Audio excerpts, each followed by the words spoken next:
Alex. You know, Chris Christie seems to be this major hawk. He wants to blow everybody out of the air and do all that. Chris Christie couldn't even serve in the military, Alex. When you go into boot camp, they require that you at least have to be able to do one sit-up and one push-up. You're kidding. He couldn't do one push-up or one sit-up. You think he could?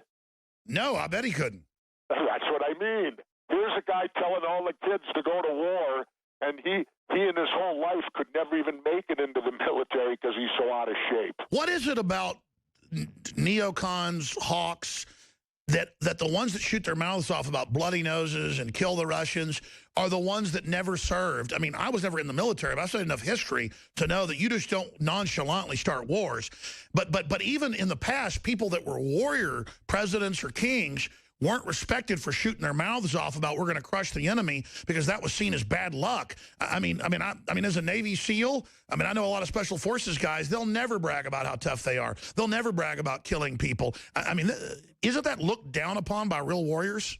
Yeah, absolutely. Now, that's a little different today because today they seem to like to come home and write books about it. But in my day, you didn't discuss that. We used to operate under the simple premise it's the Las Vegas thing. What happens on deployment stays on deployment. Well, it's that simple. You're absolutely right. My father had 6 Bronze Battle Stars in World War II. I didn't even know it till he died, and I read it on his DD-214, his discharge papers. Yeah, my dad's dad was in the Army Air Corps as a pilot, and he always said, oh, I got heat stroke, hurt my eyes, not wearing sunglasses, only flew a few missions, and then when he died, they got into all his stuff, and he'd done his missions, and then, after you did your Catch-22, then, he was put into just Army management and stuff in the invasion of Italy, but he never told the family any of it. No one ever knew any of it. No, that's the way it was done. That was my father. Interesting for me. I came out of the 50s, and my mother did all the driving. And I could never figure out why, because this was the Leave It to Beaver era. Dads drove, moms didn't. In my family, my mom drove. So I asked my dad one day, I said, Dad, how come you don't drive? And he told me, he said, oh, I don't trust myself.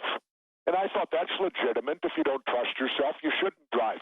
Well, when my dad passed away, my mom told me the real reason, post-traumatic stress.